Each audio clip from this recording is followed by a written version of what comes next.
All right, everybody, welcome back, as this is another episode of Strange Planet Podcast. And for today, we are going to be discussing basically the entire Republican convention, the RNC convention that was literally just ended last night. And I mean, to put it, I can't think of a better way to word it besides describing it as a shit show with variety of guest appearances, but not the ones you'd expect. It was basically from everyone from Hulk Hogan to Kid Rock. The only person that didn't show up was like Mickey Mouse, I guess. So it was, yeah, rather interesting just on that alone, because I don't even have words to describe the idiocracy there, but let alone what they said. But before I say anything more, how did you guys feel about the RNC convention here? Well, it was like I expected.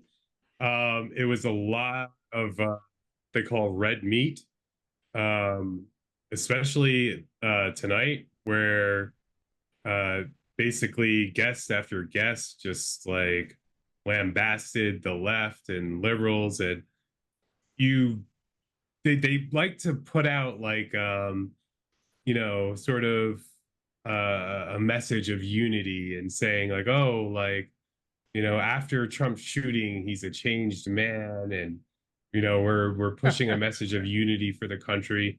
Well, you had speaker after speaker after speaker at that rally, at that convention, just completely, denigrating the other side. Before Trump came out, you had a video playing that showed uh, President Biden, sort of stumbling on the stairs to his plane. Like that kind of shit is like inappropriate and sort of beneath the office of the presidency. But that's something we've seen before from Trump. That's what he is. He's beneath the office of the presidency. Right, right. I thought like having Hulk Hogan maybe not the best idea if you want to project unity. I mean, the guy basically got canceled for using the N-word. Yep. And then yeah, he's basically just went crazy, like talking about, using violent rhetoric when he was supposed to be about unity. I thought that he thought that maybe he was at a WWE event after a while, Right, ripping his shirt right. off and shit. Like, are you I fucking mean, kidding me? the whole thing was just so fucking corny. Okay, Yeah. Just remember it you made really that you was. made that comment. I'm definitely going to use that sequitur later, but okay. It was just so like canned and like just the whole thing felt like scripted to Yep. the point where of course they did this, like Kid Rock, and like it was just so like They couldn't, just corny as fuck. and they couldn't get Like, any other musical guests. So I guess it was Kid Rock or no one. So yeah, I mean, Kid Rock has done. I think they, he Stuff. had, yeah, he did something for Romney maybe at one point, or at least Romney used to play his music or whatever. He shut up some Bud Light cans. yeah, right. Yeah, I mean, it's just, but and then you had, Dana White, like for UFC, like it's just like entertainment and showbiz and just like, just very like, scripted, not Hollywood per se, but just like very tacky, gaudy, like just I mean, it was very Trump. Okay. Yeah, oh yeah, that's the reality in the end. And that's not a compliment. It was just very, it's glittering in gold, but it's like fool's gold. It's not real. It's It's yeah, just right. tasty and tacked up. What did you think about it, Mark? I mean, I didn't really watch much of the RNC this weekend just because I don't want to waste my time with something I'm not interested in. But I mean, because I knew what they're going to. I mean, they have never once within his past presidency until now did any of the MAGA Republicans come up with, legislation for the people, for, laws and, what they're supposed to do in that branch. except they've all been oh, the left is this, the left is that, projecting. So I know that the whole thing was just to get together to sit there and bash the left and come up with plans for whatever their next devious thing is. I mean, I'm pretty sure that the whole thing was hosted by the Heritage Foundation, which as we talked about last week, was the makers of the 2025 project.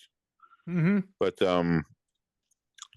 getting back to that at another point, but I mean, yeah, this whole week has been interesting with the the left sucks and everyone's saying the left sucks, and then you had your slew of C-rated celebrities to come and worship Trump's and whatever. and also JD Vance. Now, I've long said on this show like that I think JD Vance will be the vice presidential pick. You did. Yeah, because he's just like Trump. I was right. Yeah, he's Trump Jr. But let's remind people that he wasn't always like that. Right. I was just going to bring it up, but you. Yeah, he was against him at the beginning. Yeah, he wrote a book called Hillbilly Elegy, in which half of it was kind of not insulting necessarily toward quote unquote hillbillies, but it was more like they need to take responsibility for the situation that they're in.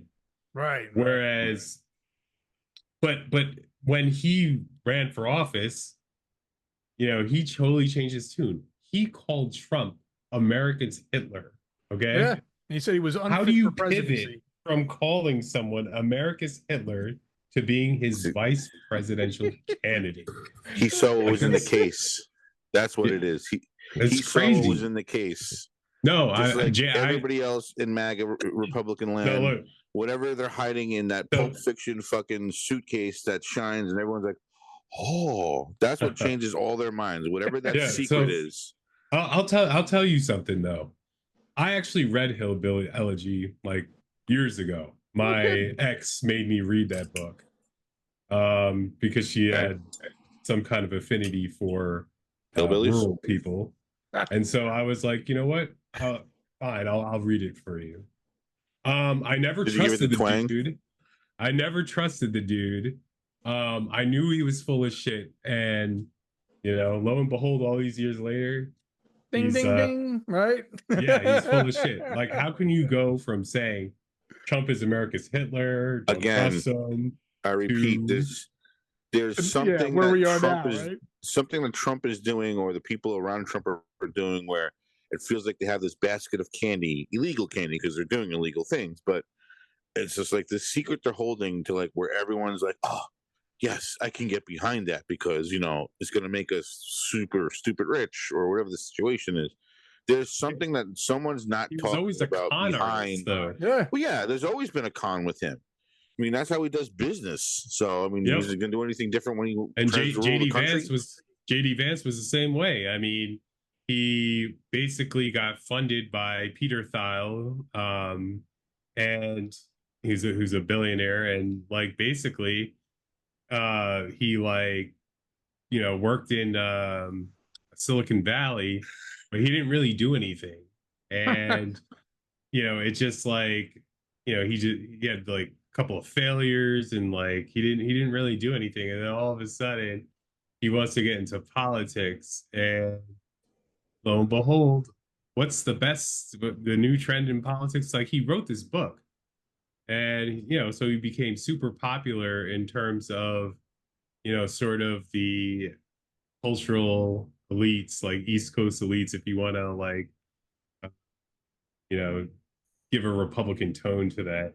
Like, they were like, oh, here's a guy from rural America who, went to Yale Law, very smart guy, and wrote this book about where he came from in rural America. And at the time, everyone was interested in understanding, why is rural America so mad right now? Why, are they, up in arms about, Obama being president? And, that was the context in which JD Vance's book became popular.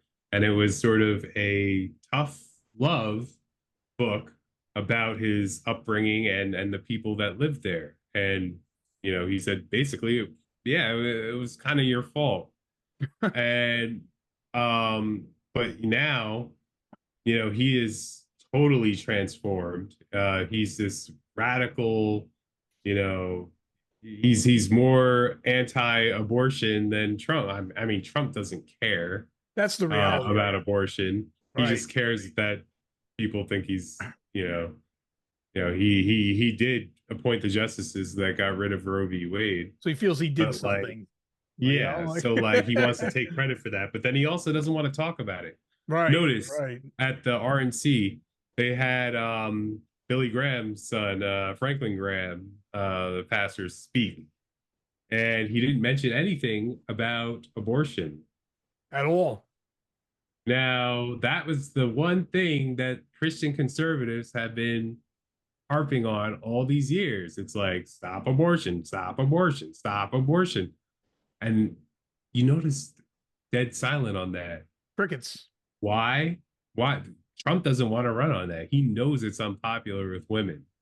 So the people that, will vote for Trump, but may, be, sort of pro-choice, they don't want to rile them up or scare them away by saying, oh, like JD Vance's position, we should have a nationwide ban on abortion. Not just like leaving it up to states, but just have a nationwide ban. Trump doesn't want to scare people like that. Because, he knows it's not a winner. Right. But like, I just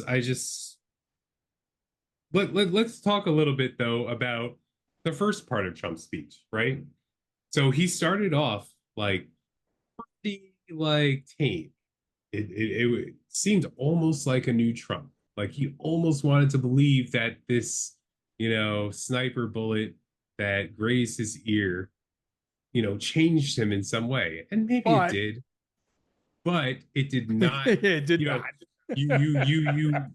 He sent his campaign people to, or his campaign people delivered a message to the media that was like, oh, this is gonna. He rewrote his speech, entire speech. No, he didn't rewrite his entire speech. He just tacked on his story about his experience, getting shot. He just tacked that on at the beginning. Okay, the rest of the speech was still pretty much the same. Maybe they removed some references to Biden, which they did actually remove those references to Biden, but he went off script so many times during that speech. That's why it rambled on for so long. Yeah, you could tell too. Like he just like couldn't help himself. Like he attacked Nancy Pelosi, who's not even the speaker anymore. Right. Like he attacked Obama, who like he never ran against, and like it's just like ridiculous. He even brought Biden up a time or two, and he was supposedly said that he wasn't going to. Right, but he can't help himself because he is who he is. So here's my real question out of the whole thing. Where does this guy get his numbers from? Because you remember when he started talking about like the inflation prices and the gas prices? I think he just pulls these numbers out of his ass, and the base is dumb enough to believe it. Now, don't get me wrong, there still is inflation and things are a little higher than normal, but they're not up 75, 80%. Come on. Like, what I mean? Let's get realistic here. Like, let's, he's extrapolating all these numbers. I mean, there was high inflation. It's now under control. It's now about 3%. It was like upwards of 8%. Right. Still way under what he said. You know what I mean? But it is slower now. And you have to remember the context in which Joe Biden came into office. Like we had, the COVID crisis, and that wasn't handled very well at the beginning by the Trump administration at all. It was ignored. You had Trump first denying it, and then saying, "Oh, like and the sun will inject bleach." You had some ridiculous reactions. You had his bizarre war against Anthony Fauci. Yep. Like, who's been there for I don't know how many years. Yeah, he's been there through administration after administration. Right? He's just and so suddenly now he's no good. Like, and now we want to blame him. It's just like, and they did that politically and the effect is it erodes the trust in government. Like that's what Republicans do. Yeah, They that's exactly right. they don't want to take any blame themselves, so they, attack institutions and blame them. And so you had, he talked about his tax cuts, which, were the largest in history. But what he didn't talk about was how when they passed those tax cuts, they had a sunset provision for, the middle class portion of those tax cuts. So the rich people tax cuts, those were permanent. Those didn't expire.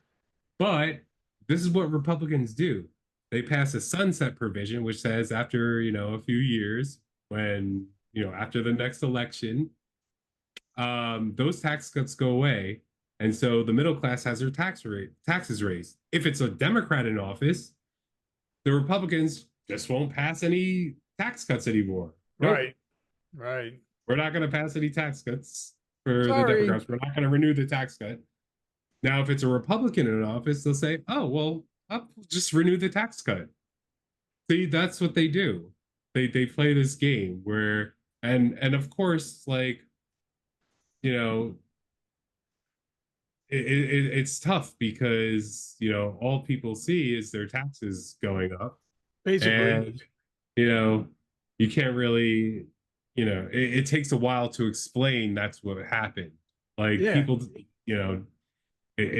it's a lot easier to have the simple, oh, Democrats raise taxes. Well, no, actually, the taxes raised automatically due to the portion of the bill expiring, the bill that Republicans passed. And they designed it that way so that, if they're in office, they'll just renew it. And if they're out of office, they can just blame the Democrats for the raise. Right, they just blame it on them. Right, exactly. And the crazier part is, like we were saying a little bit last week, though we didn't dip too much into this portion of the Project 2025, but a tax increase on the middle class is in that plan, just so you know. That's another thing. So, and of course, you're not going to hear that at the convention, earlier this week. So, but that is very much in there. Do you know what I did hear at the convention by Trump that I never heard at any other convention? What's this? I want to buy your vote. Yeah, literally, too, word for word. Like, not even paraphrasing there. What the fuck? Yeah, and he says he will. He'll buy your vote, apparently. Now, one of the interesting things this was actually a pretty smart play. I'll say, not by him probably, but by his campaign. His proposal for not taxing tipped wages. Yep, I remember him bringing that up. So a lot of people, working class people, would be very interested in that sort of thing. Will it fuck the economy in many ways? Sure, but as long as it gets him in office, he will promise the world, but never deliver. He needs, like, he's like, oh, it can't come fast enough, because otherwise his ass is headed to prison. Now, the question is, are we going to allow someone who broke the law multiple times, doesn't give a shit about the law, both during the presidency, after the presidency, it don't matter, for the presidency, are we going to allow someone to use the presidency to save himself from the responsibility to be accountable to the law? Right. Is this country dumb enough to allow itself to be used like that by Trump and possibly his family? Yes. Yeah, possibly. I would say there. Hopefully not, but looks like we're gonna find. Yeah. So like, what other presidential campaign had both their campaign manager and campaign CEO that the president had to pardon them? Yep. This is during this. They were prosecuted under Trump's Justice Department. Yeah, like think about this. Okay, he had to pardon them for crimes prosecuted by his own Justice Department, both his campaign manager and his campaign CEO. Like, and by the way, his campaign CEO is still in trouble. Right. Like It's still pending. you also had like Peter Navarro, one of his advisors. Like he spoke at the convention. He literally just got out of prison. Like Yeah, you you and they literally said have that too at the criminals. thing. And the funny thing about it, Trump was on stage and he was talking about, oh, like Hulk Hogan. Oh, you were so strong. You picked up a 300-pound guy and tossed him. He was on fucking steroids. Like, Right? Not to mention that that's whole not shit is impressive. staged. Yeah, like Plus right? it's not it was fake. It's You, not you like do it's know UFC, wrestling's you know fake, what I right, mean? Yeah, Trump? like But he doesn't care because he's fake too. It's all a show. exactly. It's all a game. Exactly. It's a You know, game show. it's just sad, and it's sad that plenty of Americans will fall for this shit. Oh, of course. Like And then they they're gonna did regret it before, when it's too late. and no, like they, you know, this convention and this sort of and his speech in a lot of ways was very well packaged. Um, you know, it's going to appeal to people. Um, you know, I there's no other way around it. It's a very it can be a very attractive package to some people. However, buyer beware, because you saw what happened during the last Trump Yep. administration, and he isn't really interested in doing anything for the country. He's interested in saving his own ass. That's it. And yeah, if you don't think that he's going to, you know, use the country to benefit himself and his family, then I don't know what to tell you. And if you don't think he's also going to implement the Project 2025, situation too, once he's in, like right now, oh, I don't know what it is, or I don't have anything to do with that. He knows what it is, trust me. And like he's not making it a topic of, conversation right now. But once he's elected, God forbid, trust me, that probably will be going in full effect on day one. And welcome fascism, because that's what it's going to look like. So that's really what's on the ballot for this election coming in November. It's fascism or no fascism. He really talked about like Kim Jong Un and right, like he really showed a picture of himself with Putin. Yeah, like, and my favorite part, right? And my favorite part about the whole thing was too, he was like, when it comes to like Putin and when it came to like Kim Jong Un, these are not, these are dictators. Like, think about this. Like, and then what also killed me was the fact that he said if he was president, Putin wouldn't have attacked Ukraine or something. He was trying to say for a little while there. None of this would have happened if I was president still. Yeah, because he would have surrendered Ukraine immediately. He probably would have said, stand down. I'm not helping you out. Go ahead. Yeah, Mr. good luck. Putin. Yeah. Yeah, it's like, but people don't realize that. That's the sad part about it. You know what I mean? Like they don't realize that just like a light switch like that, it could have been, just handed over, let alone them fighting for their land right now. You know what I mean? And like it's easy to say a lot of this bullshit that he does, but the reality is a very, very different picture, a very different world, man. Yeah, I mean, if you know history, right? You know that Adolf Hitler, before he came to power, was arrested for what was called the beer hall putsch, which was basically a sort of coup attempt against the German government. Sounds familiar. Sounds very familiar. And if you think it's crazy that, a man could get arrested and jailed for staging a coup, for attempting a coup, and then later become the leader of that country, we have an example in history of that. Now, Trump so far is doing even better because he hasn't been jailed yet. Right. And it doesn't seem like he's going to be able to go to jail anytime soon. Probably not before the election, if anything. You're right. Yeah. Nope. I mean, it's kind of ridiculous that it's, taking this long. But really, I don't see him going to jail anytime soon. And as soon as, like this country seems poised to reelect him. No way around it. Biden, it's scary. Biden does not have a lot going for him right now. I mean, Yeah, the economy's, okay. But there's not a lot of excitement on his side. Right. There's not a lot of fervor. There's not, it's basically status quo. So there's More, like yep, more or less. nothing really to drive, uh, it forward in terms of people being interested and passionate about reelecting Biden. Then you I have have a all the, theory. I have a yeah, theory on that. Let me know what you think of this one. Say before Biden leaves office, whether it's next month or whatever, just say it's before November. Say he decides to legalize marijuana nationwide. Do you think that would change or alter any of this? no, Probably not, right? I think it might no, for some, but I think generally it wouldn't be enough. Yeah. no.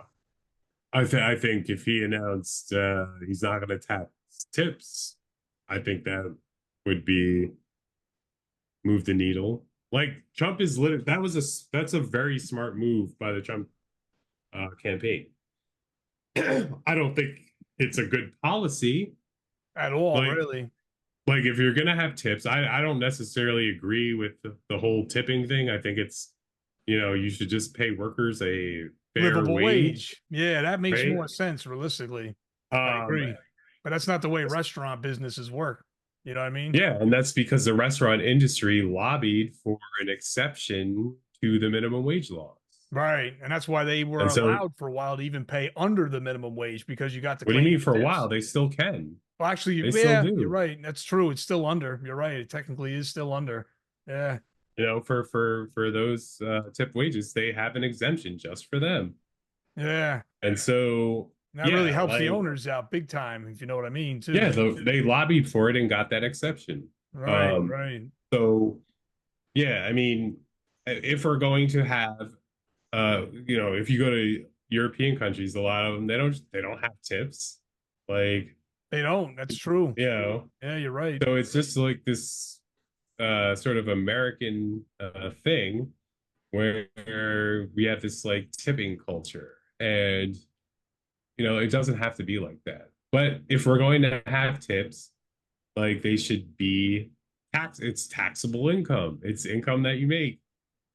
Now you can talk about adjusting tax rates and giving, tax breaks to working class people, sure. But, you know, the whole notion that you're just going to eliminate, taxing tips, someone's going to have to pay for that because that's Exactly. money that's not coming in. That's in the end And result so, there. Very good point. yeah, so it's just basically a promise that even if it's kept, which we don't know if it will be, but even if it's kept, it will probably fuck our economy unless we can make up the money elsewhere. Elsewhere, you're But right. Trump and the Trump campaign aren't interested in solving that tough policy issue, that tough economic issue, and the feasibility of that. They're not interested Right, in right. resolving that.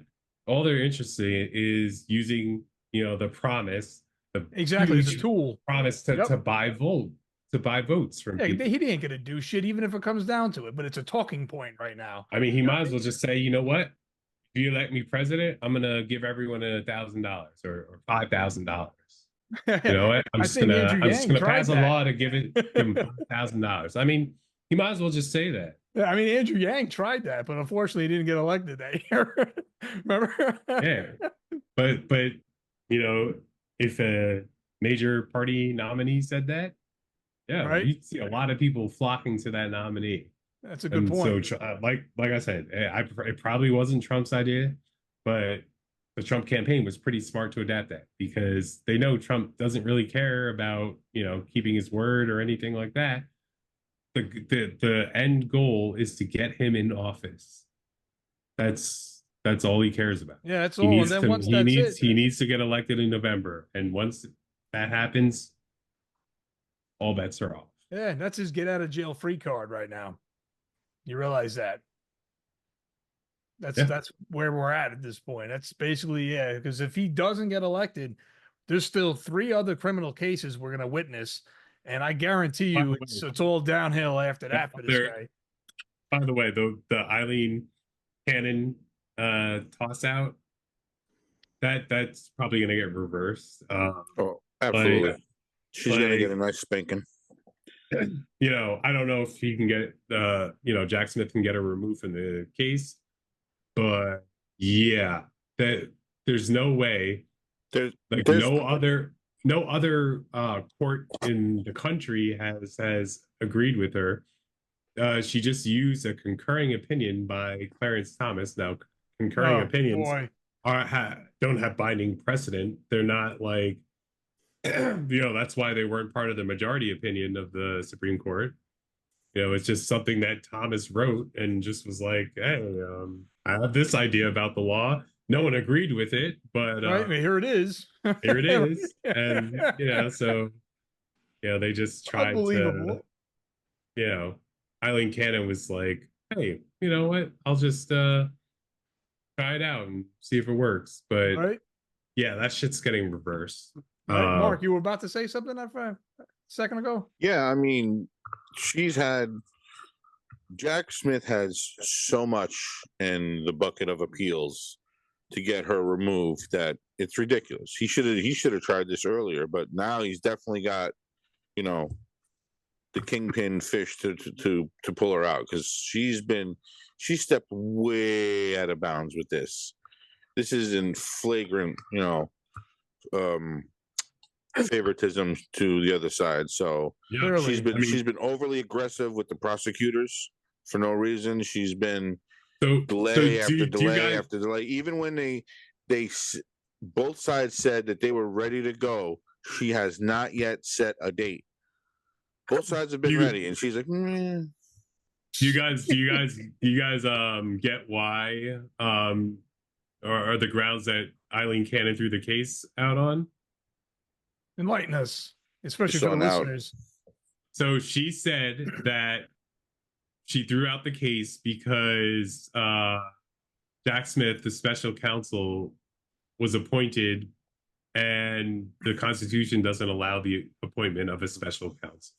Really? We've only been doing it since 18 something, but hey, you know. Yeah, we've only been doing that forever. Hunter Biden was convicted by, you know, a case brought by a special counsel. He's actually appealing it now, saying, hey, you know, if Trump is getting off on this, you know, why can't I? Yeah, that's basically. But like, so like, you know, in you know, U.S. versus Nixon, there was a special counsel. You know, that's, you know, the case where, you know, the Supreme Court said that he has to turn over the Watergate tapes. And so, like, you know, there was a special counsel involved in that. And the Supreme Court took the case, didn't say anything about the appointment of a special counsel. Wow. So, like, because of course, the law is pretty clear that you can appoint a special counsel. Like, no one ever thought of that. And you know, for Clarence Thomas to again start making up law, you know, he's an originalist, he's a textualist. You know, that's what he likes people to think, but like, you know, no one agreed with it. It's fucking crazy. But Eileen Cannon just was like, you know what? That's how we're gonna help my buddy Trump out. Basically, a lot of these actions too, it's all basically just to try to exonerate and just, you know, kind of hand this over to him and just, you know what I mean? So like he could shoot somebody, like we said before, on Fifth Avenue, and they'll find a way to cover that up too. And you know what I mean? And then we'll just keep moving, you know what I mean? And people forget like this too. You know what I mean? The memories are not too savvy when it comes to even just his last term, let alone what's going to come if God forbid he is reelected. And that's all we got for this week, everyone. This was our coverage of the RNC. Let us know what you think, if you had watched it as well, and what your predictions are even. Just let us know in the comments. Be sure to like, share, and subscribe, and we will see you next week. Thanks for watching. Peace. Peace.